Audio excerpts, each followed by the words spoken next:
Olá, queridos amigos, como vai? Tudo bem com você? Para quem não me conhece, eu sou o professor e presbítero Antônio José. É uma satisfação muito grande daqui de Santarém do Pará sair esta mensagem direcionada aí ao teu coração para abençoar a tua vida. Durante esse trimestre estamos falando sobre a eclesiologia. Queridos, é o estudo da igreja. Vamos estudar as bases importantes em que a igreja foi crescendo e foi sendo enraizada pela doutrina dos apóstolos, pela orientação dos discípulos. Mas se você não é inscrito no nosso canal, sai daqui não sem antes se inscrever no nosso canal, deixar o seu like. Inclusive, importante lhe dizer que aqui embaixo tem um botão vermelho, põe o teu dedo aí, ó, e faz parte dessa jornada. Aqui embaixo tem uma seta, compartilha os nossos vídeos. O importante é que você nos ajude. Durante esse trimestre, estamos falando sobre essa temática de estudo da igreja e dessas bases elementares importantes de orientação e instrução para a igreja de Cristo. A lição de hoje é a lição 10 e ela fala sobre a intercessão pelos Efésios. Queridos, o texto áureo, meus amigos, ele diz: por causa disso, me ponho de joelhos perante o Pai de nosso Senhor Jesus Cristo, do qual toda a família nos céus e na terra toma o nome. Efésios capítulo de número 3, versículo 14 e 15. Amados, a verdade prática desta lição fala: devemos interceder pelos eleitos de Cristo, para que eles sejam fortalecidos no poder de Deus, para que eles sejam fortalecidos de poder, vivam em comunhão e exercitem o amor de Deus. Amados, o primeiro tópico desta lição fala sobre corroborados com o poder do Espírito. O primeiro subtópico fala as riquezas da sua glória. O segundo fala fortalecidos com poder. O terceiro, habitados por Cristo. Queridos, como aqui é um resumo da lição que você vai estudar melhor, ouvir seu professor, e aqui eu cumprimento aqui tantos pastores, mestres, obreiros, líderes que fazem parte deste momento, aqui para aprender e somarmos a palavra de Deus com tantas outras pessoas. Aqui é importante salientar que a igreja, a base da igreja, é uma base espiritual. Ela é a intenção e a mente do Criador foi que esta igreja amadurecesse, fosse amadurecida. E quando ela em amadurecimento, ela cresce e se multiplica. O processo ou a influência do inimigo com a igreja é sempre subtrair e dividir. A visão de Deus é sempre crescer e multiplicar, que a igreja cresça e multiplique. Mas para crescer e para ter crescimento é preciso ter base, trabalho. É por isso que é uma necessidade que a igreja viva em oração. Segundo ponto, a grande realidade hoje e necessidade da igreja é que essa mente e a consciência intercessora dela esteja sempre permanente. Em quem? Começando na cabeça dos líderes. Porque líder influencia. Líder é aquele que faz, dá o exemplo, e os liderados, eles seguem. Para deixar isso muito enfático, observamos a experiência de Jesus em oração. Ele, o líder modelo de oração, se afastava do convívio social, dos relacionamentos com os discípulos, da aglomeração da multidão, e ele buscava ao Pai em secreto. Ele se afastava da aglomeração e ia para uma intimidade com Deus, ou seja, ele é o intercessor por excelência. Também, quando ele começa a fazer narrativas de intercessão, com o espírito de intercessão, narrando, intercedendo, percebemos que quando ele fala de forma muito enfática em João capítulo 17, que narra dizendo que todos que o Pai mandou a ele, esses veio a ele, de maneira nenhuma ele foi lançado fora, todos ele estava ali nessa direção, nessa visão. Só que tem um fator que precisamos pontuar aqui para você. Primeiro, o líder é o líder que dá exemplo. Segundo, observamos a trajetória de Paulo. Paulo, ele começa a fazer intercessão aos Efésios. Observe que ele foi aquele que enraigou, aquele que semeou, aquele que orientou, aquele que ganhou pela palavra do Evangelho, pelo testemunho de Jesus Cristo, a comunidade, o povo, as pessoas ali da cidade de Éfeso. E aqui faz um ponto preponderante para nós entendermos melhor, é que essa palavra corroborados com o poder do Espírito, ela fala sobre o significado, verdade confirmada, é um adjetivo, ou seja, o Espírito Santo confirmou o ministério de Paulo ali.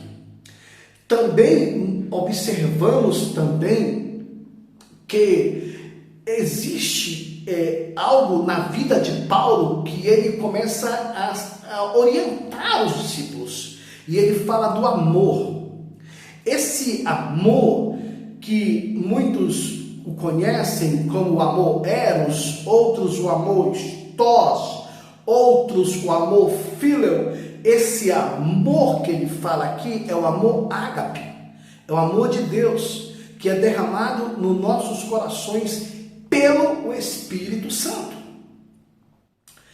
E aqui eu quero falar para você que talvez tenha alguma dificuldade com algum irmão, alguma pessoa, por mágoa, rancores, ressentimentos, procure orar por essa pessoa. Porque quando você ora por essa pessoa, a Bíblia fala que o amor de Deus é derramado nos nossos corações pelo Espírito Santo. Lembra que das orientações do Senhor Jesus foi essa. E quando ele fala, foi essa, quando ele fala literalmente que o amor de Deus, a presença do amor, a manifestação do amor na vida de uma pessoa muda qualquer situação. Tirar aqui o óculos aqui, que ele está dando esse embaçamento aqui, mas amados e amigos, essa motivação maior, ela vem do amor. Então, o amor ele é muito importante na vida da igreja. O amor ele faz toda a diferença na vida de um cristão. Uma igreja sem amor é um rio sem peixe, é um céu sem estrela. E um outro ponto aqui é que essa capacidade que olhamos e vemos aqui sobre a base da oração, a força da oração na vida da igreja, ela é completamente extraordinária. por quê? Porque uma igreja que ora é uma igreja que faz história. Um cristão que ora é um cristão que ele consegue mergulhar em águas profundas de intimidades com o Pai, na presença de Deus. Então, todos nós temos que ter em mente que a presença de Deus na vida das pessoas, ela é muito preponderante e muito de base, de concreto, quanto tempo a pessoa passa na presença de Deus em oração. Um fator também que percebemos aqui é o que está no segundo tópico. No segundo tópico, ele fala sobre arraigados e fundados em amor. Olhem só. Primeiro, o amor, a virtude cristã. Segundo subtópico fala arraigados e fundados em amor, tá? O terceiro fala a intensidade do amor de Cristo. Existe uma diferença de paixão, aquele fogo desesperado que cresce, é como que um fogo que vai destruindo e consumindo toda aquela palha seca, como que um álcool que quando jogamos assim, riscamos um palito de fósforo, ele pega fogo rápido, gera aquela chama e de repente desaparece. Assim é a paixão. Mas o amor não. O amor é consciente. O amor é equilibrado. O amor, ele é a base do cristianismo. Inclusive, uma das características do cristianismo, além da humildade, da simplicidade, é o amor. Jesus e os seus seguidores deu esse exemplo. Jesus na cruz, Estevão, quando estava eram arremessadas pedras sobre ele, Paulo e tantas outras pessoas que passaram por tamanhas dificuldades e elas resolveram viver o amor que faz a diferença. Também precisamos pontuar aqui o que fala sobre o terceiro tópico. O terceiro tópico, ele fala sobre a bênção de Deus excede o pensamento humano. Amados, o primeiro subtópico fala a dimensão das bênçãos divinas, o segundo fala o convite para a adoração, o terceiro a glória devida a Deus. Queridos, pega essa palavra para você. Você sabia que nem tudo que você está pedindo a Deus você vai receber? Aí como assim? Vou te explicar. Na vida, sempre Deus sabe o que nós precisamos, o que nós necessitamos e o que nós não necessitamos. Mas quando oramos a Deus, intercedemos ao Senhor, nós temos que entender uma coisa: a resposta de Deus é sim, é não ou é espere um pouco. O não, ele é uma resposta. Pode até ser que seja aquela resposta que você não gostaria de receber, mas é uma resposta. E também precisamos entender que nem tudo que vamos pedir ao Senhor, nem tudo vamos receber. Nem tudo que eu oro a Deus pedindo uma resposta de uma coisa específica, eu vou receber daquela forma. Porque muitas das vezes lembra do que a Bíblia diz, que não sabemos orar como convém.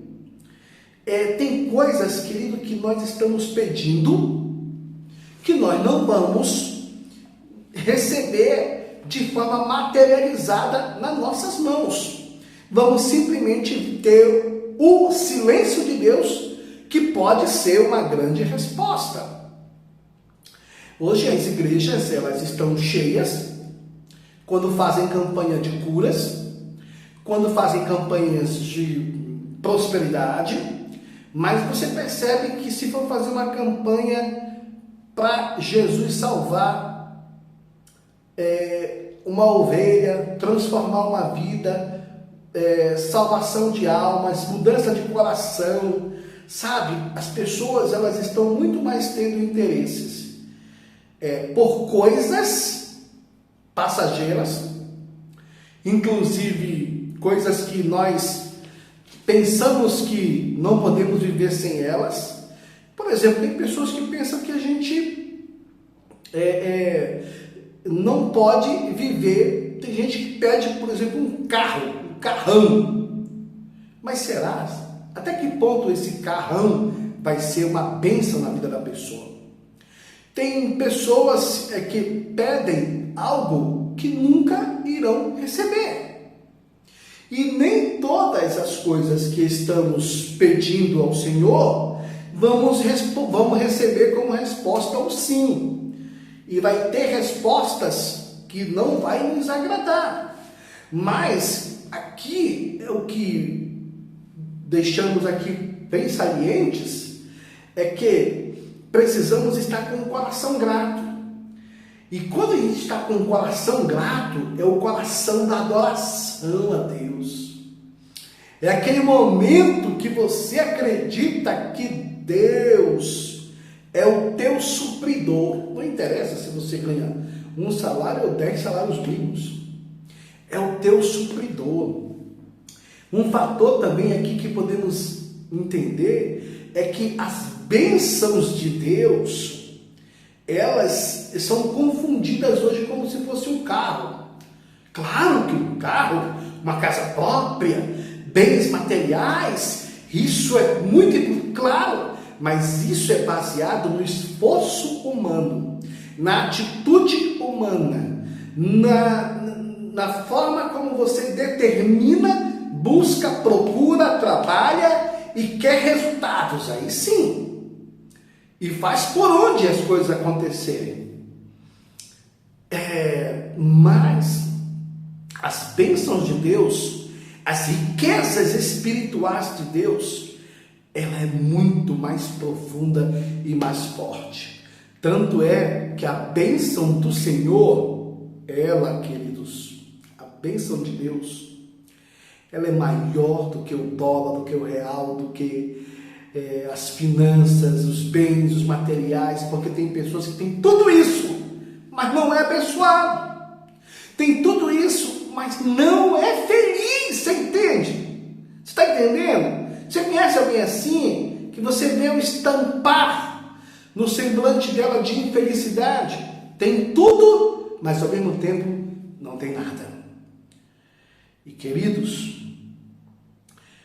algo também que precisamos aqui para finalizar é que quando vemos Paulo na condição de intercessor, observe que isso começa com Jesus Cristo intercedendo pelos discípulos. Os discípulos se tornam líderes valorosos na igreja de Cristo e eles crescem tanto em conhecimento como graça e unção de Deus, mas também eles crescem em liderança. E quando eles crescem em liderança, eles passam a ter comando, ter influência. Quando eles passam a ter toda essa influência toda, eles começam a fundar igrejas, a fazer com que judeus se convertam ao cristianismo. E há uma mudança e uma revolução. Aí tem um detalhe. Aí eles entendem que a igreja só vai ser igreja pela visão da intercessão, pela visão da busca, quando ela entender que ela precisa se fortalecer no poder de Deus. Segundo, quando ela entender que ela precisa da presença plena de Cristo em suas vidas. Terceiro, quando ela precisa entender que o intenso exercício do amor de Deus, ou seja, a prática do amor de Deus no dia a dia delas, numa teologia prática, no dia a dia da vida delas. Quarto, quando ela começa a entender que é o contínuo crescimento e aprendizado espiritual que ela precisa ter, ou seja, é por isso que a palavra de Deus nos narra que O caminho dos justos é como a luz da aurora, vai crescendo mais e mais até ser dia perfeito. Deus te abençoe e te guarde. Eu conto com você, viu? Sai daí não sem deixar o seu like e também se inscrever no nosso canal. Deus te abençoe e te guarde e até a próxima aula.